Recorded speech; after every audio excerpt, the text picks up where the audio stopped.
அம்மா நீங்க பாத்திரம் விளக்கிக்கோங்கம்மா. ഞാൻ ചെയ്തുകൊണ്ടിരിക്കുവല്ലയോ. அம்மா அது முடிச்சிட்டு சொல்லுங்க. கொஞ்சம் கூட பாத்திரம் எல்லாம் இருக்கு, நான் கொண்டு தரேன். ഓ ചെയ്തോളാം.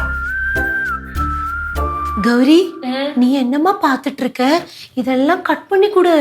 ഞാൻ ஆமா ഇതെല്ലാം ஆமா ഒറ്റയ്ക്ക്. ஆமா. அது முடிச்சிட்டு சொல்லு. இங்க அரிசி வச்சிருக்கேன், அதை வச்சு கொஞ்சம் சோறு பண்ணு. ഞാനോ? ஆமா. നീ എന്തിനാ എന്നെ നോക്കുന്നേ? அம்மா இவ இதெல்லாம் கட் பண்ணி கொடுப்பாங்க. நீங்க உங்க தோரணும் மெழுக்கு வரட்டி எல்லாம் வச்சிடுங்கம்மா. ഞാനോ? അമ്മ എന്നെ. நீங்க எல்லாம் மெதுவா பண்ணினா போரும், மத்தியானத்துக்கு தானே வேணும். நான் கொஞ்சம் வெளியெல்லாம் பெருக்கிட்டு வரேன்.